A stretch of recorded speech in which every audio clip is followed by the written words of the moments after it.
Good evening, everyone, and welcome to our Winter Quarter Global Policy Forum. For those of you who don't know me, my name is Sebastian Edwards. I am a professor here at Anderson, and I'm the Senior Dean for Global Initiatives. And we have had this event now for a number of years, and it's one of our signature events.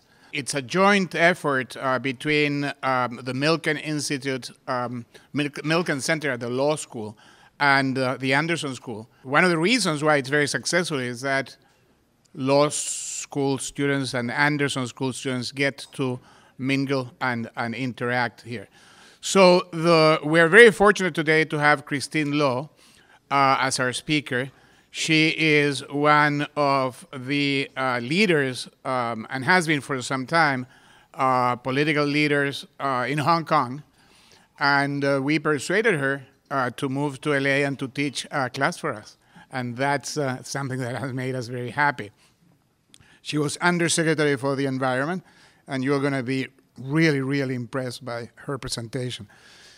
The rules of the game are as follows. Christine is going to make a presentation, and then she's going to, at the end, post 3 questions for the tables to discuss during dinner. Then, when dessert is served, we are going to call a representative from each table to give us a very brief summary on what the table concluded about Christine's questions. Usually the tables, for reasons that I don't understand, appoint a law student to be the spokesperson. We've tried very hard by changing incentives, which is what we do here at Anderson, to get that changed, but it hasn't worked. Every time a very articulate law student makes the presentation. So, Christine, please come and join us. Thank you very much for being here. A bit of disclosure, I started life as a lawyer. I did not practice the law, so I don't have any practical experience. I did work in a law firm because I was practicing, well, I learned the law in England, and the English legal training system is different from the one in the US, so I did spend some time working in a law firm, but I never practiced the law really long-term as a professional. I became a politician, so actually I studied the law. Actually, the first part of my career was I was a commodities trader. I traded commodities for 12 years, and then I was a politician for about 10 years. I then ran a think tank, and then I was appointed into executive government. So my last job was as the policy wonk in the Hong Kong government, and one of the areas that I work on is climate change. But the purpose of today's discussion, and I hope because I realize that we have business students and we have law students, is that my experience has sort of given me a sense of how these things actually interact, and how they interact actually constantly. So I'm using the subject of climate change to share some experience with you and to see whether any of these things actually interact or impact on both people practicing the law, studying the law, as well as people in business. So the 3 questions later on, they're designed for both business students and law students. Now, climate change. This is a very famous photograph. I don't know whether you recognize those people there. They're very happy. These people are extraordinarily happy because they've struggled through for years to come to an agreement about climate change. Now, for the lawyers, what is the climate agreement? It's prescriptive, it's contractual, it's facilitative. Basically, the world, and we're talking about 196 countries, they managed to get together and they agreed on something. And they agreed together, so there's a contract, and they agreed that there should be a process that goes forwards for years and years to try to implement this contract. The point to notice are those dots there. What is special about the Paris Agreement is this. What do governments have to do? Now, if you've signed on to the Paris Agreement, like China has signed on. What you have to do is every 5 years, you have to report on what you're doing, and every 5 years, you have to come up with new commitments. And how did they come up with this idea? The idea is, because we agree climate change is a global problem, and since all the things that we're doing right now isn't quite good enough, we have to kind of keep going. So the idea is, once we get used to it, every 5 years, we should be able to get the idea and to do more and more. The disruption for the world is people didn't expect that a new US president would say, I don't buy any of this. So I think it's well known. During the campaign, during his election campaign, he said, I don't believe any of this, and I'm going to get out of the Paris Agreement. What's wrong with the Paris Agreement in the eyes of the current administration? It's unfair to the US. Why should the US have to do so much when other big emitters like India, like China, they're not going to have to do as much? Secondly is it hurt industry, the fossil fuel industry, because it's about being low carbon. So therefore, it's going to hurt the fossil fuel industry. Thirdly is, well, because it hurts certain industry, it's going to have an impact on GDP, and it's going to have an impact on jobs. The first person to say something to him before the US withdrew from the Paris Agreement was the president of China. This was when he was at Davos. He made a very famous speech. And what he said was the Paris Agreement is in line with the general direction of global development, and its achievements are hard-won. It's hard-won because it took years and years to come to any kind of agreement. We cannot give up easily. This is the responsibility that we must shoulder for future generations. So these words are very carefully crafted. So I think for the lawyers, diplomatic language, what leaders choose to say at these meetings, very important. So what's the message that the Chinese wanted to share? It's very hard-won. Don't do it. Right? It's important for the future. That was the message. Okay, well, we know what happened. In March, there was an executive order to change what the Obama administration went forward with so that the US could go to Paris to agree with US reductions. So that was in March, right? President in January of China gave the speech, and then in March. Okay, then we know 1st of June, President Trump announced withdrawal from the Paris Agreement. One of the first people to speak out was the UN Secretary General. Major disappointment for the world. Then 3 countries got together, France, Germany, and Italy. They got together, and what they said was interesting, because what they said was that they wanted to address the issues that the American administration pointed out. They said the Paris Agreement offers substantial economic opportunities for prosperity and growth in their countries and on a global scale. We therefore affirm our strongest commitment to swiftly implement the Paris Agreement, including its climate finance goals, and we encourage everybody else to expedite. So you can see the way the 3 countries crafted their response was to respond to the US concern. Then you also have India on the 2nd of June. The Prime Minister of India said, I go with the future generations. Now, what is China's position and strategy? This is a very quick summary of China's position today on climate change. Firstly, China wants to lead the global climate process through active participation and especially to hold the South together, right? What we call South-South dialogue. So these are the emerging economies of the world. Secondly is China wants to show that through its domestic policies and action, that it's got to get on with it. So again, I'm just summarizing here very quickly what China is doing. So China has long-term plans. It's put out targets. It wants the industrial sector to become low carbon. It's going to speed up the energy system to transform itself from using a lot of coal to using a lot less coal. And it is willing to experiment with all kinds of projects. So China makes it very clear, again and again, on the domestic and on the global stage, what its policies are. Now, these are the key messages I would like to share with you. In terms of what other governments are saying, what they're really saying is the climate process, the Paris Agreement, this is coming from a global governance process that we have all participated in.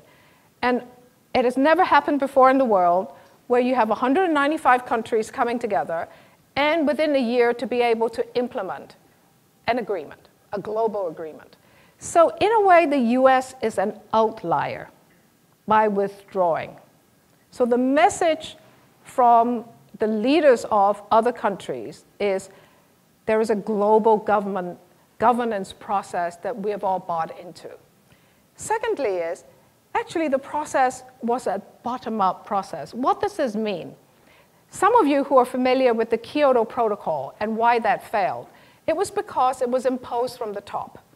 The central argument between developing countries and developed countries is this issue of fairness.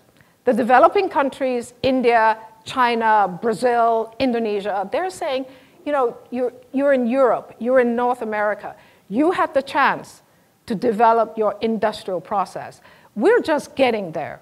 And yes, we all know climate change is a major issue, but we want the development space, the carbon development space to continue to develop. So we need to strike a deal with the developed countries where with your technology and your wealth, you have to reduce more so we have some space to grow. But together, we will embark on a low carbon path.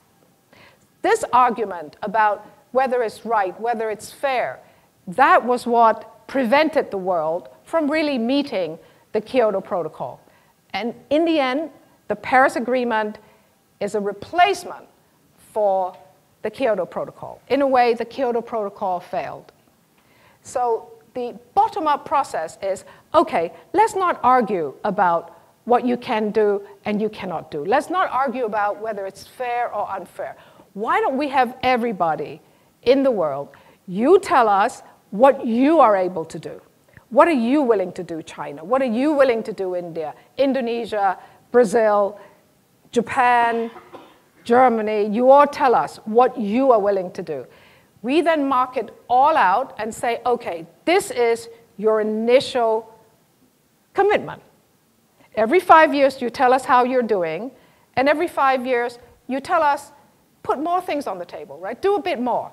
Because we know scientifically all the promises that we've made to each other isn't quite good enough yet. But let's believe in this process. Let's believe that what we've agreed in the Paris Agreement, it will over time push us to go further and further because we'll have more science, we'll get to know how to do these things so that we can go forward. So the bottom-up, self-determined process was very important. The US, China, after all, it's you who told us what you're willing to do. So please just go do it. And then the next round, we see how we can do better, right? That's the Paris Agreement. It's hard-won because it's taken nearly 2 decades to get anywhere. So that's the message. The second thing is, what's China's reaction now that the US has withdrawn? China's position is to say, okay, never mind, can't do anything about it, let's just get on with it. So what happened in the next 2 years after the US has announced its withdrawal is that people seem to be hanging together. There's no one else so far who've said, oh, this is broken, I'm out. Right? And China's position right now is to play a leading role in this United Nations global process to try and hold everybody together, especially the emerging economies. Because one of the fears that people wrote about and were fearful about was maybe a big country like India, who's now the third emitter, is going to say, I'm out, it's bad for me. Because this was a core part of the concern for many, many years. But so far, everybody hung together. And then, in the US itself, there are lots of other people, lots of other organizations that are saying, we're still in. And California said, I'm still in. I'm committing to do more. So it's a very interesting kind of situation. It's not so easy to calculate. I know some people have done some rough calculations. If the US federal government is out, but others are still committing to be in, what really is the carbon reduction outcome in the end? Not entirely sure. There are some calculations, but the US situation is interesting. Davos is a meeting of the major multinational corporations of the world getting together in a skiing resort called Davos in Switzerland once a year, usually towards the end of January. Now this year, they publish a report, which is a global risk report. What was interesting about that report is the top 5 risks, and this is from business people from all around the world. Their top 5 risks. The first one was terrorism, nuclear, but the next 4 were all climate and environment related. In this year's global risk report, the 5 risks that will have the biggest impact in the next 10 years. The first one, weapons of mass destruction. The second one, extreme weather events. Well, we're just having some right now in the United States. And last year was a very bad year. And even this year so far, in California especially, have had terrible problems. Natural disasters, failure of climate change mitigation and adaptation, and water crisis. So 2, 3, 4, and 5 of the risk were all climate related. My next point, in terms of a summary, is that the Paris Agreement is becoming better and better defined, because even after US withdrawal, every year there's continuing meetings to fit more details into the framework. The second thing is business people, many of the major companies of the world actually recognize that there are major risks relating to climate. And thirdly is, when we saw that we're still in, what that tells you is leadership for climate change seems to be becoming more diffuse, which is a good thing. It's not just the national governments that are talking about it, but many other people have taken on something interesting. Now, the last thing I want to talk about is money. To do all these things, to become low carbon, to adapt your city to climate risk. I just want to stress one point here. When we're talking about mitigation, which is reducing carbon, like using renewable energy and so on, the science is wherever you emit carbon, it's just up there. It affects everybody. But when you're talking about climate mitigation, it's very local. So for example, what are you doing in your city to defend against flooding or landslides? So you have to do it in your area to make sure that you're protected from these climate-related risks. Now you can see immediately that to do these things, mitigation and adaptation, there are different kinds of investments. So if we wanted to prevent flooding, you have to have the infrastructure, or maybe your infrastructure is already very old and you need to update and reinvest in your infrastructure. If you're talking about mitigation, you're talking about the transformation of your energy systems. Different kinds of investments, both equally important. So where's the money going to come from? Well, for example, in China, China put out a report that was truly stunning that not many people know about. The People's Bank of China, which is the central bank in China, in 2015, they published a report that was to establish China's green financial system. What they said was China, in terms of the public sector, only had money for maybe 10 to 15% of all the things that they needed to do. So where's the rest of the money going to come from? They will need to raise it from the private sector, including internationally. How are they going to do that? In this report, they acknowledged that it was relatively difficult for them to do that because they had to transform their domestic banking sector in order to do so.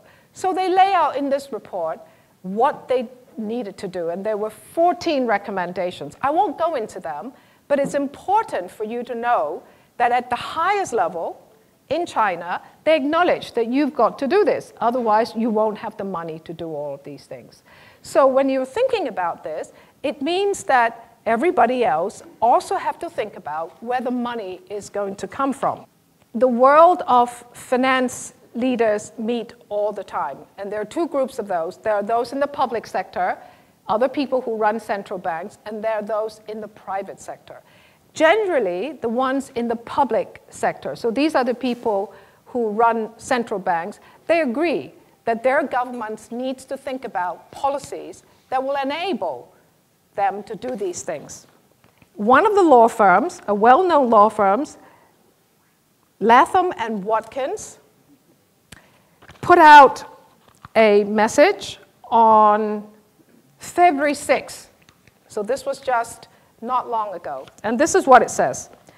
The China Securities Regulatory Commission, so this is what regulates the stock exchange, listed companies, in collaboration with the Ministry of Environmental Protection, has introduced new requirements. So this is a mandate that by 2020, it will require all listed companies in China and bond issuers to disclose environmental, social, and governance risk associated with their operations.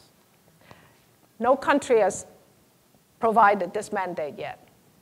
So what this means is all companies listed in China will have to do what we call ESG reporting. Now, one of the questions that I did want to ask you is, how important do you think this is? So a law firm has put it out, obviously thinking this is very important, and I do want the law students to think about this. But if you're in the business sector, your companies are going to also have to think about reporting. The Paris Agreement provides a model of international governance. What will it take for signatories to hold together? This is important questions for the lawyers. What impact will China's mandate for ESG reporting have on companies listed in China? Will it have an impact outside China? And what impact will it have on the financial services and consulting sector?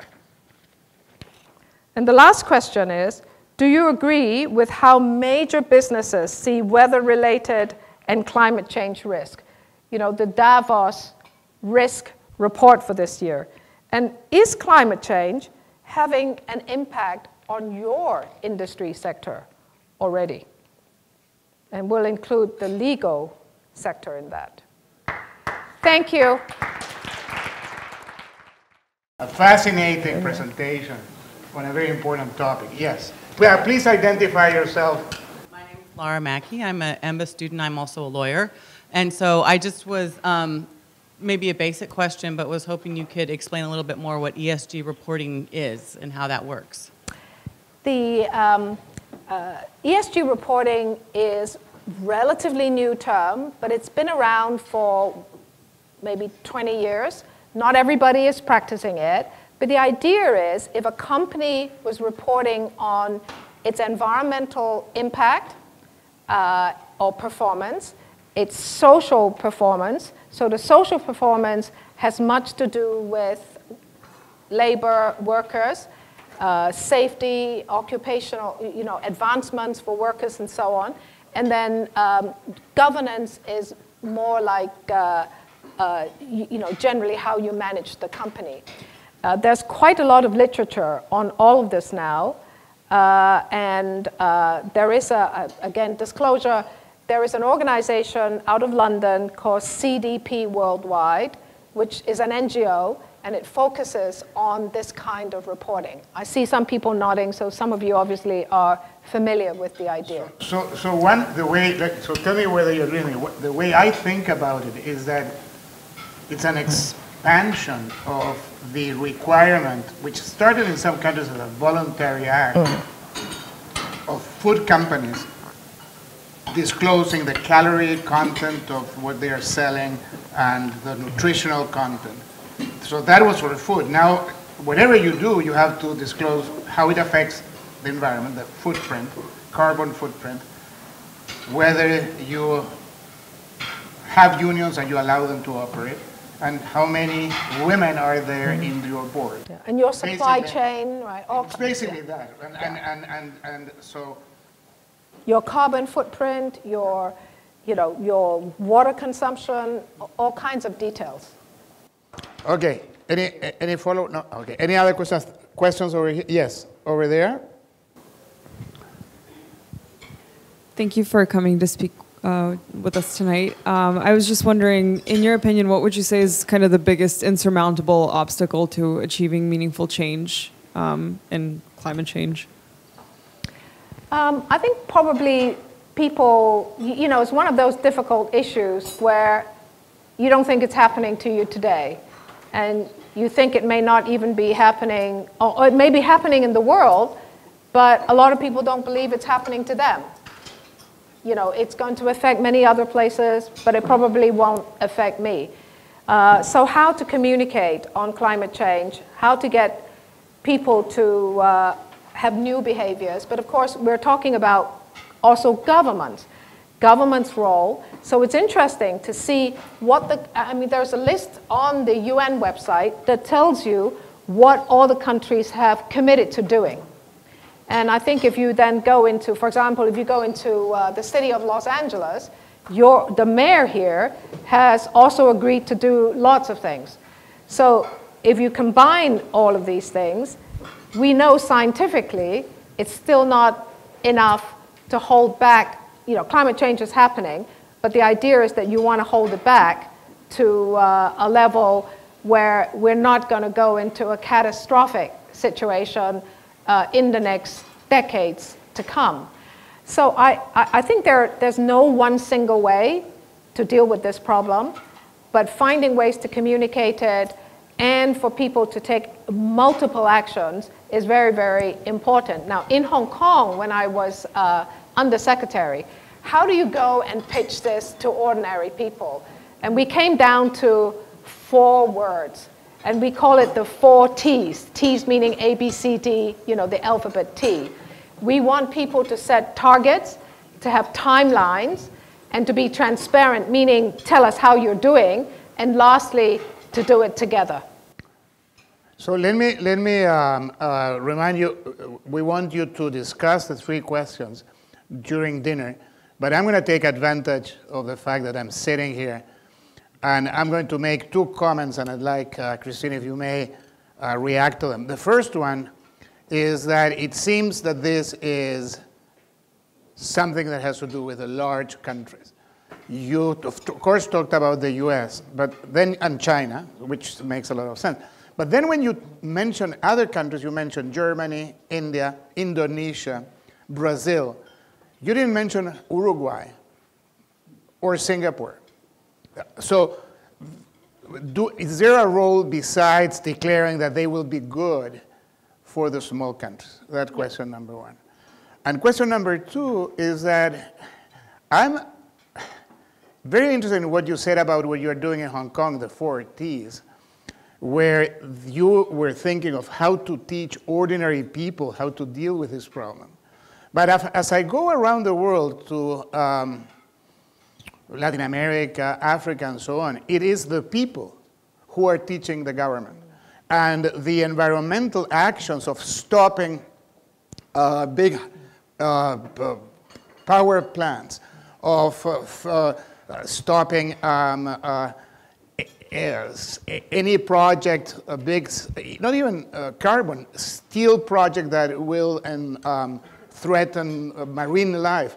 It's coming from the civil society to the politicians. So it seems that it is a two-way avenue. On the one hand, the politicians should inform the people, but I see a lot of people taking sort of the challenge in their hands and electing politicians more and more, especially, as you said, at the local level, cities and so on, to help enforce these or carry on these policies.